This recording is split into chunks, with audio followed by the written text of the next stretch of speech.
السلام علیکم ورحمۃ اللہ وبرکاتہ۔ وعلیکم السلام ورحمۃ اللہ وبرکاتہ۔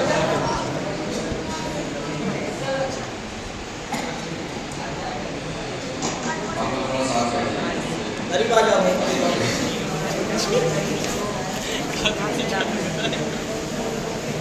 چلو مفتی صاحب لوگ بیٹھے ہیں۔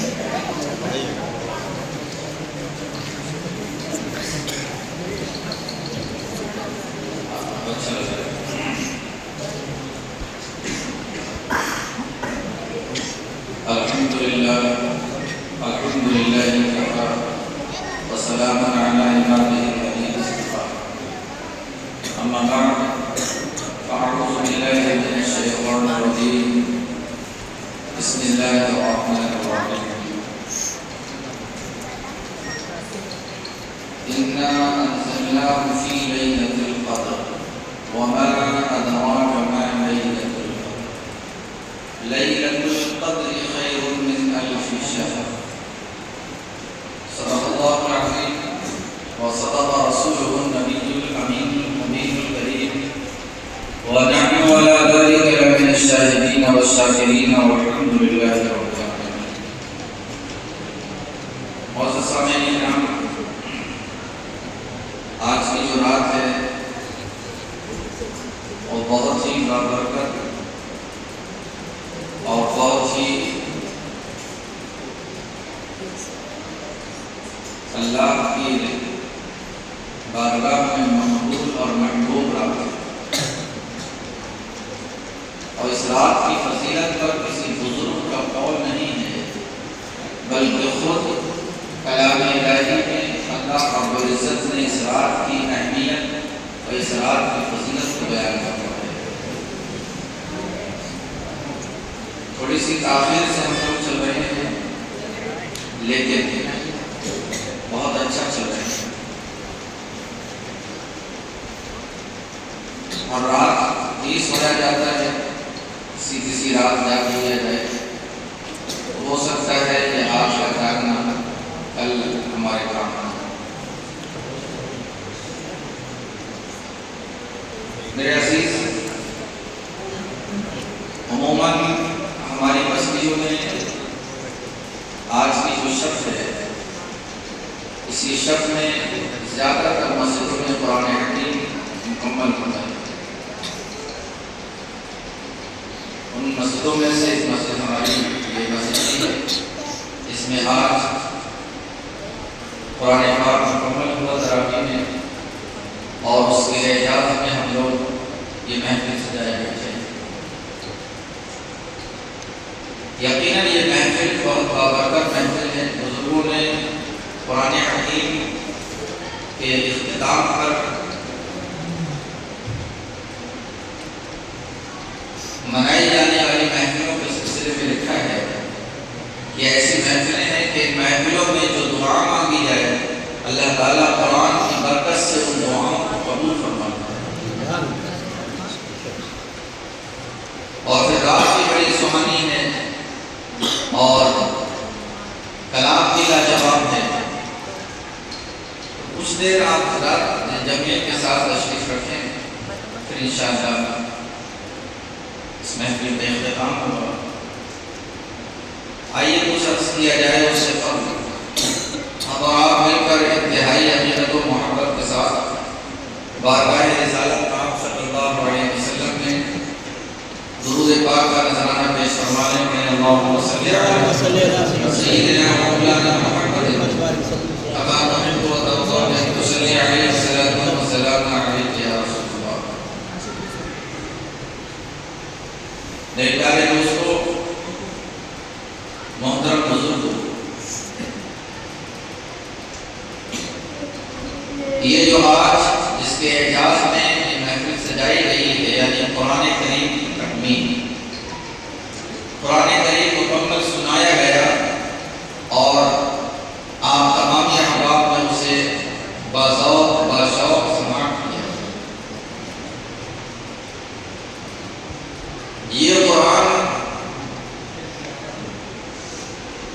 اللہ کا کلام ہے،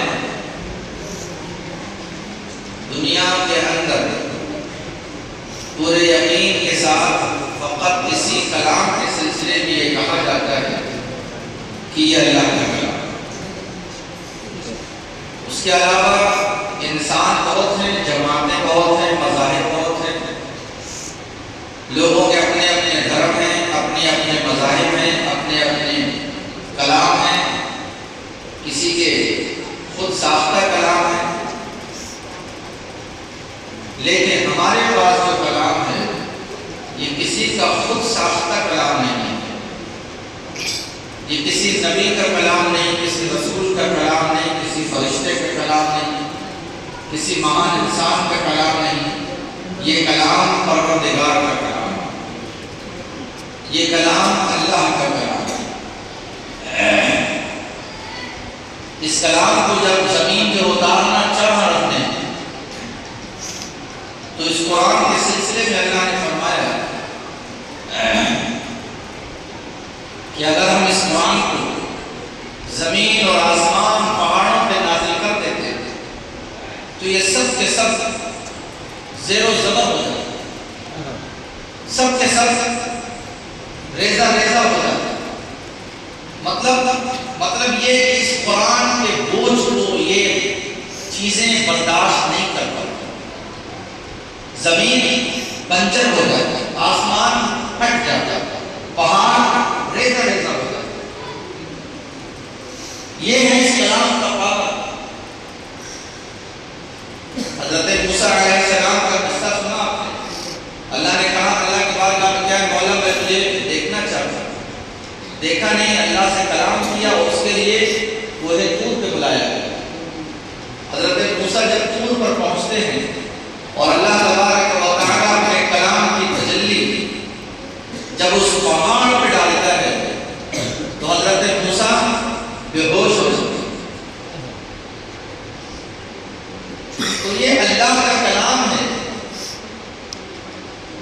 یہ بڑی بڑی چیزیں بھی اس کے بوجھ کو برداشت نہیں کر سکتی، لیکن اللہ نے اپنے حبیب پر نازل کیا اور حبیب کے توسل سے اس قرآن کو اتنا آسان کر دیا کہ ایک دھڑکتے ہوئے دل کے اندر یہ قرآن محفوظ ہو جاتا ہے اور پھر اس دل سے اس کی زبان پہ جاری ہو جاتا ہے اور زبان کے ذریعے وہ ایک ماحول میں اللہ کا حکمت بھرا کلام گونجنے لگتا ہے اور حافظ کی زبان کے ذریعے آپ کی سماعت تک وہ کلام پہنچتا ہے اور یہی تراغیب کی شکل ہوا کرتی ہے۔ اب آپ اندازہ کریں اتنا پاورفل کلام ایک حافظ سناتا ہے، یہ کوئی معمولی چیز نہیں ہے، ایسے یہ بہت بڑی چیز ہے۔ اللہ جسے توفیق دیتا ہے، بہت سارے حافظ ہیں جو یاد تو ہے لیکن مصلح پہ نہیں پڑھ پاتے، مصلح پہ پڑھنے کے لیے دوسرے جگر کی ضرورت ہوتی ہے۔ یہ اللہ کا خاص فضل ہے ان بندوں کے ساتھ جن بندوں کے قلب میں قرآن محفوظ کیا اور پھر مصلح رسول پر اس قلب میں محفوظ قرآن کو زبان پر جاری فرما دیا۔ یہ اللہ کا خاص انعام ہے ان بندوں میں۔ وہ بندے اس انعام پر اللہ کا جتنا شکر ادا کرے وہ کم ہے۔ یہ نظر و نیاز جو آپ پیش کرتے ہیں یقیناً پیش کرنا چاہیے، لیکن یہ نظر و نیاز اس کا بدل نہیں ہو سکتا۔ یاد ہے یہ آپ کی محبتیں ہیں، یہ آپ کی عنایتیں ہیں، لیکن حافظ جس کے سینے میں قرآن ہے اور مصلح رسول پہ کھڑا ہو کر اس قرآن کو زبان پہ جاری کر رہا ہے، دنیا کی کوئی شے اس کا بدل نہیں ہو سکتی۔ میرے عزیز یہ قرآن کیا ہے آپ اندازہ کریں ذرا۔ اللہ رب العزت نے قرآن کو دو حصوں میں نازل فرمایا۔ پہلے لوح محفوظ سے آسمانی دنیا پر اس کا نزول ہوا۔ لوح محفوظ پہ ہی تھا قرآن، وہاں سے اللہ نے آسمان پہ اس پہ نازل فرمایا اور آسمان سے پھر زمین پہ، یعنی حضور کے دل پر، حضور کے قلب پر حضرت جبرائیل لے کر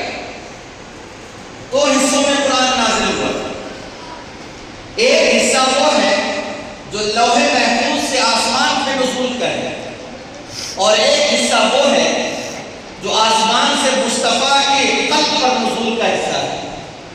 دو شفٹ میں آیا. تو آسمانی دنیا سے زمین پر جو آیا ہے وہ غالباً 23 سال میں آیا. 23 سال میں جیسے جیسے ضرورت پڑتی رہی حضرت جبرائیل لے کر آتے ہیں. لیکن وہ حصہ جو لوح محفوظ سے آسمان پہ آیا وہ 23 سال میں نہیں آیا. وہ اسی رات میں آیا جس رات کو شب قدر کہا جاتا ہے، جس کو لیلۃ القدر کہا جاتا ہے، یعنی آج کی رات آیا. میرا عزیز پوری توجہ چاہتا ہوں، اس قرآن کو ذرا دیکھیں آپ. اللہ تبارک و تعالیٰ نے لیلۃ القدر میں سے نازل فرمایا لوح محفوظ سے آسمان پر.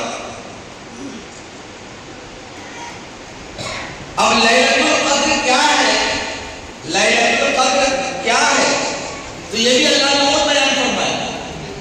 اللہ نے کہا کہ یہ قرآن دوستو ایک ایسی کتاب ہے اس سے آپ جو سوال کریں اس کا جواب دیتی ہے. یہ کتاب انقلابی کتاب ہے، جواب دینے والی کتاب ہے، چیلنج کرنے والی کتاب ہے. یہ چیلنج کرتی ہے دنیا کو. دنیا کی کوئی کتاب ایسی ہے جو چیلنج کرتی نہیں. کتابیں چیلنج نہیں کرتی، کتابوں کو لکھنے والے چیلنج کرتے. لیکن یہ کتاب چیلنج کرتی ہے. یہ کتاب بیان کر رہی ہے کہ لیلۃ القدر کیا ہے. تم نہیں جانتے لیلۃ القدر کے بارے میں. انا انزلناہ فی لیلۃ القدر، ہم نے اس قرآن کو لیلۃ القدر میں نازل فرمایا. وما ادراک ما لیلۃ القدر، اور تم لیلۃ القدر کے بارے میں نہیں جانتے ہو کیا ہے. تو اللہ نے خود کہا کہ لیلۃ القدر کیا ہے. تو اللہ فرماتا ہے کہ لیلۃ القدر خیر من الف شہر. لیلۃ القدر ایک ایسی رات ہے جو رات 1000 مہینوں سے خیر والی رات ہے. لفظ خیر آیا قرآن میں، خیر من الف شہر. الف مانے 1000، شہر مانے مہینہ. یعنی 1000 مہینوں کے اندر جتنی راتیں ہوتی ہیں ان راتوں سے زیادہ پاورفل یہ رات ہے. خیر والی رات ہے، بھلائی والی رات ہے. اور آسان کر کے ہم سمجھا دیں تاکہ بات سمجھ میں آ جائے. ایک ایسا بندہ جو 1000 مہینے تک عبادت کرے، بھلائی کا مطلب آپ جیسے سمجھیں. ایک ایسا بندہ جو 1000 مہینے تک عبادت کرے، اس کی عبادتیں ایک پردے میں رکھی جائیں. اور ایک ایسا بندہ جس نے اس رات میں ایک سجدہ کیا، اس کا وہ سجدہ، اس کی وہ عبادت اس رات کی ایک پلے میں رکھی جائے تو 1000 سال کی عبادتوں کا پلہ ہلکا پڑ جائے گا اور اس رات کی عبادت کا پلہ بھاری ہو جاتا ہے. خیر من الف شہر، 1000 کی عبادتوں والی راتوں سے بھی زیادہ بہتر اور خیر والی رات یہ رات ہے. اسے لیلۃ القدر، اسے لیلۃ القدر خیر من الف شہر کیوں بنایا ہے؟ یہ بات سمجھانا چاہتا ہوں. اسے 1000 مہینوں سے افضل اس رات کو یہ درجہ کیوں دیا گیا؟ راتیں تو اور بھی ہیں لیکن اللہ نے کیا کہا؟ انا انزلناہ فی لیلۃ القدر، ہم نے اس قرآن کو لیلۃ القدر میں نازل کیا ہے. اس سے پہلے ساری راتیں ایک جیسی ہوا کرتی تھی. اس سے پہلے راتوں میں اتار چڑھاؤ نہیں تھا. اس سے پہلے راتوں کا راتوں پر کوئی تقدس نہیں تھا. اس سے پہلے راتوں کی راتوں پر کوئی فضیلت نہیں تھی. اس سے پہلے راتوں کا راتوں پر کوئی مقام نہیں تھا. لیکن جس رات کو قرآن نازل کرنا ہوا، جس رات کو اللہ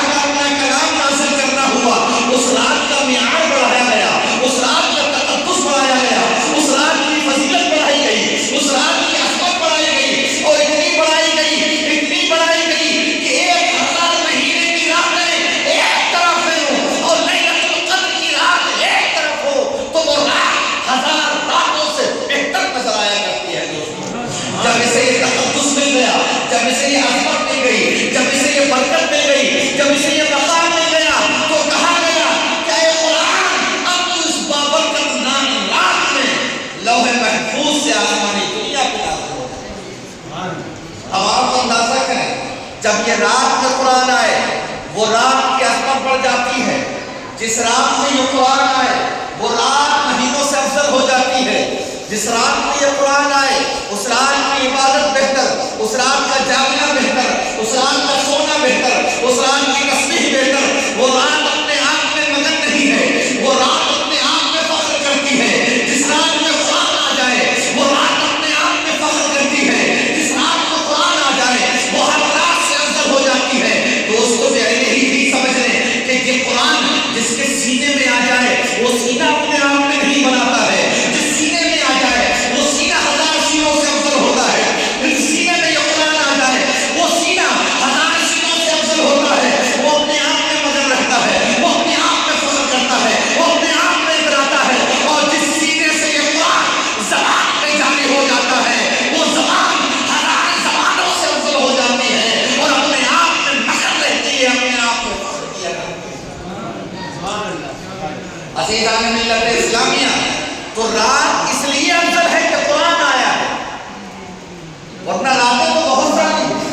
اللہ نے یہی فرمایا قرآن میں نا، اِنَّا أَنزَلْنَاهُ فِي لَيْلَةِ الْقَدْرِ. ہم نے قرآن سے پوچھا تو کب آیا؟ تو قرآن نے ہمیں یہی کہا کہ ہم تو قدر میں آئے ہیں، لیلۃ القدر میں آئے ہیں. پھر قدر کی تشریح خود قرآن نے کی. قدر کے بارے میں تم نہیں جانتے مولا.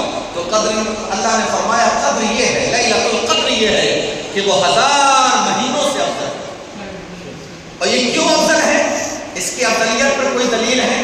نہیں. یہ افضل اس لیے ہے کہ قرآن آیا، یہ افضل اس لیے ہے کہ قرآن اترا ہے. اب آپ اندازہ کر لیں، جس رات میں قرآن آ جائے وہ رات ہزار مہینوں سے افضل ہے. جس دل کے اندر قرآن آ جائے میرے عزیز، وہ دل بھی بہت دلوں سے افضل ہے.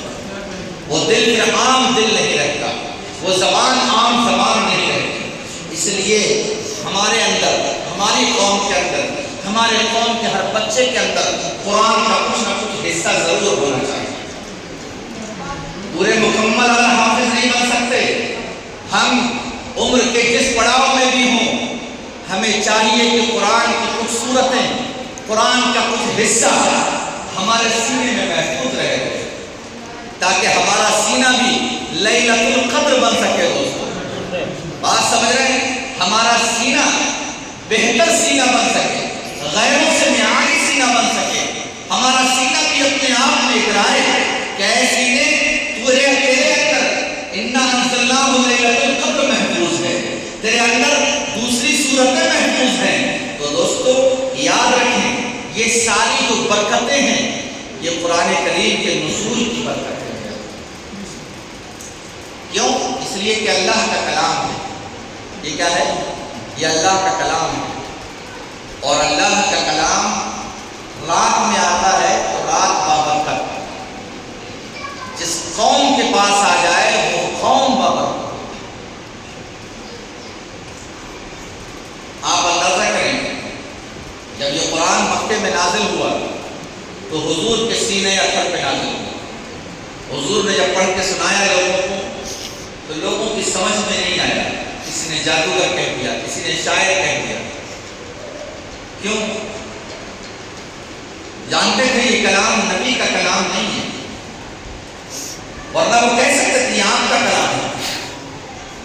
تاریخ میں ایک بھی ایسا کوئی مشرک نہیں ہے جس نے یہ کہا ہو کہ یہ کلام آپ کا کلام ہے. یہ تو کہا کہ آپ جادوگر ہیں، یہ تو کہا کہ آپ کا کلام شاعرانہ کلام ہے، یہ تو کہا کہ آپ کے کلام کے اندر فصاحت و بلاغت بہت ہے، یہ تو کہا کہ یہ عجیب کلام ہے. لیکن کسی نے یہ نہیں کہا کہ یہ کلام آپ کا کلام ہے، اس لیے کہ جانتے تھے کہ آپ کا کلام تو 40 سال سے سنتے آ رہے ہیں. آپ نے آج تک الحمدللہ رب العالمین نہیں کہا. آپ کا کلام تو 40 سال سے سنتے آ رہے ہیں. آپ نے آج تک ذالک الکتاب لا ریب فیہ نہیں کہا. آپ کا کلام تو 40 سال سے سنتے آ رہے ہیں. آپ نے آج تک یا ایھا الذین آمنوا استعینوا بالصبر والصلاۃ نہیں کہا. آپ کا کلام تو 40 سال سے سنتے آ رہے ہیں. آپ نے آج تک سورہ مزمل نہیں پڑھی، سورہ مدثر نہیں پڑھی، سورہ بقرہ کی تلاوت نہیں کی، دوسری سورتوں کی عبارات کو آپ نے نہیں پڑھا ہے. 40 سال ہم آپ کے کلام کو سنا، بازار میں سنا، تنہائی میں سنا، مجمع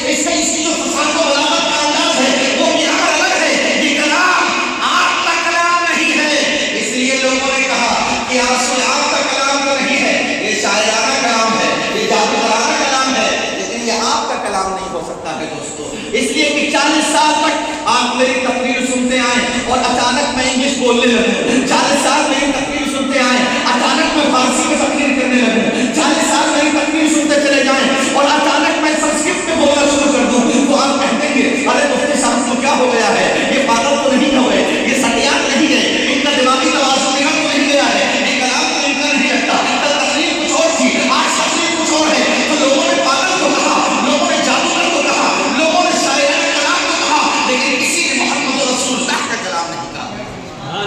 یہ مکے والوں نے تصدیق کی ہے کہ یہ کلام آپ کا کلام نہیں ہے۔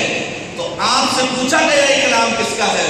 آقا فرماتے ہیں یہ کلام اللہ کا کلام ہے، یہ کلام اللہ کا کلام ہے، یہ پروردگار کا کلام ہے۔ میرے عزیز، ہم اس بات پر جتنا فخر کریں کم ہے کہ ہمارے پاس کلام اللہ کا کلام ہے۔ سمجھ رہے ہیں؟ ہمارے پاس کس کا کلام ہے؟ اللہ کا کلام ہے۔ اور جب یہ کلام مکے میں نازل ہوا تو لوگوں کی زبان پہ آیا، چیلنج ہوئے اس کے سامنے، لیکن نہیں، کوئی نہیں آ سکا۔ یہ غلط بحث ہے، میں ادھر جانا نہیں چاہتا، بات بڑی لمبی ہو جائے گی۔ مختصر میں یہ سن لیں، جب لوگوں نے سوچا کہ ہم ایسا کلام بنا دیں تو اللہ کے رسول نے سب سے چھوٹی سورت انا اعطیناک الکوثر، یہ بڑا مشہور واقعہ ہے، اسے لکھ کر آپ نے خانہ کعبہ کی دیوار پر چسپاں کر دیا کہ اگر دم ہے تو ایسا لے آؤ۔ سالوں سال وہ ٹنگی رہی، لیکن کسی فصیح و بلیغ انسان کے اندر اتنی طاقت و جرأت نہیں ہوئی کہ اس کلام کے ہم پلہ کوئی کلام بنا سکے۔ مکے کے وہ لوگ جو گھوڑوں کی نسلوں پر بھی ہزار ہزار اشعار لکھ دیا کرتے تھے، وہ لوگ عاجز رہے۔ آج کی عربی کیا حیثیت رکھتی ہے؟ آج کی یونیورسٹی کیا حیثیت رکھتی ہے؟ کچھ نہیں۔ جس قوم پر کلام نازل ہوا اور جس قوم نے بغیر کسی توسل سے اور بغیر کسی واسطے سے قرآن کو سمجھا، وہ قرآن کے ہم مثل نہ لا سکے، تو بھلا دنیا آپ کیسے لا سکتے؟ تو یہ بات اپنی جگہ متحقق ہے، دنیا یہ مان چکی ہے کہ کلام کلام اللہ ہے نا؟ یہ کلام کیا ہے؟ کلام اللہ ہے۔ میرے عزیز، یہ کلام نازل ہوا حضور پر، اب اس کلام سے پوچھا جاتا ہے کہ اے کلام تو یہ بتا دے، جب تجھ سے یہ پوچھا گیا کہ کب نازل ہوا تو تو نے بتا دیا ہم تو لیلۃ القدر میں آئے ہیں، لیکن اے کلام تو یہ بھی بتا دے تو آیا کیوں ہے، اس لیے آیا ہے، تیرے آنے کا مقصد کیا ہے؟ تو قرآن نے خود کہا کہ ہمارے نزول کا مقصد ہے ہدی للناس، ہمارے نزول کا مقصد ہے ہدی للمتقین۔ دونوں چیزیں بیان کی گئی، ایک ہدی للناس اور ہدی للمتقین۔ یہ عام لوگوں کے لیے بھی ہدایت ہے اور خاص لوگوں کے لیے بھی ہدایت ہے۔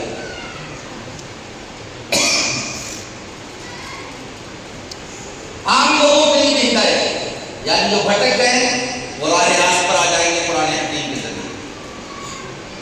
تو اس کے نزول کا مقصد کیا ہے؟ ہدایت۔ آج ہم دیکھیں ہمارے پاس قرآن ہے، کیا ہم ہدایت یافتہ ہیں؟ نہیں، صاف کہیں گے، آپ خود کہیں گے کہ ہم نہیں ہیں۔ قرآن تو ہے ہمارے پاس، لیکن ہدایت نہیں ہے ہمارے پاس۔ کیوں؟ اس کی وجہ کیا ہے دوستو؟ اس کی وجہ یہ ہے، یہ قرآن ہدایت کے لیے نازل ہوا تھا، لیکن آج ہم نے ہدایت کا کام لینا اس سے بند کر دیا۔ آج یہ قرآن بلکہ اس پوری صدی میں یہی کام ہوا ہے کہ قرآن جو ہدایت کے لیے نازل ہوا وہ قرآن منبر و محراب کی زینت بن کے رہ گیا۔ جو قرآن انسان کے قلوب کو جگانے کے لیے نازل ہوا تھا وہ قرآن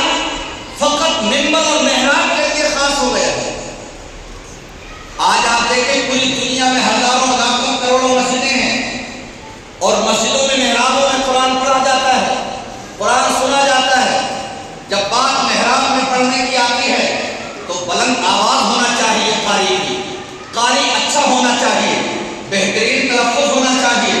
یہ ہم محراب کی بات کر رہے ہیں۔ جب محراب میں قرآن پڑھا جاتا ہے تو اس بات پر بھی بحث ہوتی ہے کہ بلضالین پڑھنا ہے کہ بلضالین پڑھنا ہے۔ جب یہ قرآن محراب میں پڑھا جاتا ہے تو اس بات پر بھی بحث ہوتی ہے کہ یہ پڑھنے والا تو ہے کیسا، یہ پڑھنا آتا ہے کہ نہیں آتا ہے۔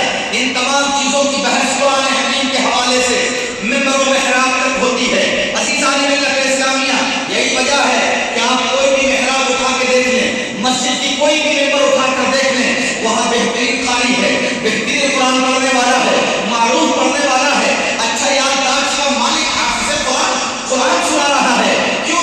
اس لیے کہ اس پوری سوسائٹی نے قرآن کو ممبر تک محدود کر دیا ہے، مسجدوں کی دیواروں کی زینت کے لیے قرآن کو محفوظ کر دیا ہے۔ لیکن قسم خدا کی میں آپ کو بتاؤں، یہ قرآن فقط مسجد و محراب کے لیے نازل نہیں ہوا ہے۔ یہ قرآن جس طرح محراب کی زینت ہوا کرتا تھا کبھی، اسی طریقے سے بازار کی زینت بھی ہوا کرتا تھا۔ یہ قرآن جس طرح ممبر و محراب کے لیے آیا ہے، اسی طریقے سے سماج کے لیے بھی آیا ہے۔ جس طریقے سے یہ قرآن ممبر و محراب میں پڑھا جاتا ہے، اسی طریقے سے باہمی اختلاف کو دور کرنے کے لیے بھی پڑھا جاتا ہے۔ صلح بندی کے لیے قرآن کی ضرورت پڑتی ہے، بازاری تجارت کے لیے قرآن کی ضرورت پڑا کرتی ہے۔ اور جب تک مسلمان اپنی بازاری کاروبار، اپنا لین دین، اپنا نظام، اپنا آنا جانا، اپنا اختلاف، اپنی صلح، اپنی رشتہ داری، اپنا اوپر، اپنا نیچے، جب تک قرآن سے حل کرتے رہے، وہ قومیں پوری دنیا کے اندر کامیاب رہی ہیں۔ اور جب سے اس امت نے قرآن کو محراب میں محفوظ کر دیا ہے، یہ امت خار نظر آتی ہے، یہ امت ذلیل نظر آتی ہے۔ عزیزان ملت اسلامیہ، آپ خود غور کریں، بازار میں قرآن نہیں پڑھا جائے گا، بازار میں جھوٹ بولو تو جائز ہے، بازار میں کاروبار کے لیے آپ فریب کریں تو جائز ہے، وہاں قرآن نظر نہیں آتا۔ یہاں اگر شلوار نیچی ہو جائے تو حدیث نظر آتی ہے، یہاں اگر بلضالین پڑھ دیا جائے تو قرآن کا صحیح تلفظ نظر آتا ہے۔ وہی انسان جب بازار میں جھوٹ بولتا ہے تو قرآن نظر نہیں آتا، وہی انسان جب بازار میں فریب کرتا ہے تو قرآن نظر نہیں آتا۔ یہ قرآن جس طرح محراب کو سجانے کے لیے نازل ہوا تھا، اس طریقے سے بازار کے نظام کو سدھارنے کے لیے نازل ہوا تھا۔ میرے عزیز، تو یہ قرآن فقط منبر و محراب کے لیے نہیں، یہ بازاری نظام کو سدھارنے کے لیے آیا۔ آپ مکے کا دور اٹھا کے دیکھیں، جب یہ قرآن مکے میں نازل ہوا تھا، مکے میں سودی کاروبار عام تھا۔ جب یہ قرآن مکے میں نازل ہوا تھا، مکے کے اندر زمین پہ زندہ بچیوں کو دفن کر دیا جاتا تھا۔ جب یہ مکے میں نازل ہوا تھا، ماؤں کو بیچ دیا جاتا تھا۔ جب یہ قرآن مکے میں نازل ہوا تھا تو لوگوں کے عصمت کا کوئی خیال نہیں تھا۔ جب قرآن مکے میں نازل ہوا تھا، جھوٹ عام تھا، شراب عام تھی۔ جب قرآن مکے میں نازل ہوا تھا، بازار میں دھوکہ دھڑی عام تھی، بازار میں کسی کو بیچ دینا یہ عام تھا۔ لیکن جیسے ہی قرآن نازل ہوا اور قرآن کا نظام جب بازار میں قائم ہوا، جب قرآن کا نظام بازاروں میں چلنے لگا، جب قرآن کا نظام بازار میں نافذ ہوا، تو وہی مکے کا بازار ہے، اب یہاں شراب نہیں ملتی ہے، وہی مکے کا بازار ہے، یہاں عورتیں نہیں بیچی جاتی ہیں، وہی مکے کا بازار ہے، اب سود حرام ہو چکا ہے، وہی مکے کی گلیاں ہیں، اب یہاں شراب حرام ہو چکی ہے، یہی مکے کا مارکیٹ ہے، کیا جھوٹ نہیں بولا جائے گا، یہ مکے کا بازار ہے، یہاں فریب نہیں ہوگا۔ تو پتہ یہ چلا، یہ قرآن فقط محراب کے زینت کے لیے نہیں آیا، یہ قرآن بازاری نظام کو درست کرنے کے لیے آیا تھا۔ اور جب تک ہم نے اس سے یہ فائدہ لیا، ہمارا ظاہر بھی اچھا تھا، ہمارا باطن بھی اچھا تھا، ہماری زبان میں بھی اثر تھا، ہماری دعا میں بھی اثر تھا، ہم مجاہد بھی تھے، ہم غازی بھی تھے، ہم شیر بھی تھے، ہم مرد دل بھی تھے، ہم عالم بھی تھے، ہم حافظ بھی تھے، ہم قاری بھی تھے، ہم ظاہر و باطن میں ایک سے نظر آتے تھے۔ دنیا کی کوئی طاقت ہمیں آنکھیں دکھانے کی ضرورت نہیں رکھتی تھی، اس لیے کہ ہم قرآن کے پیغام سے مالا مال تھے۔ یاد رکھیں، جب تک اس قرآن کو بازار میں نافذ نہیں کیا جائے گا، جب تک اس قرآن کو اپنی معاشی و معاشرتی زندگی میں نافذ نہیں کیا جائے گا، جب تک ہم قرآن کے فیضان سے محروم رہیں گے۔ فقط مصلح پہ پڑھ دیا جائے یا مصلح پہ سنا دیا جائے، یہ ہم نے کون سا قرآن کا فیضان دیا؟ یہ کوئی قرآن کا فیضان نہیں ہے۔ قرآن اس لیے نازل نہیں ہوا، قرآن نازل ہوا کیسے؟ یا ہم جو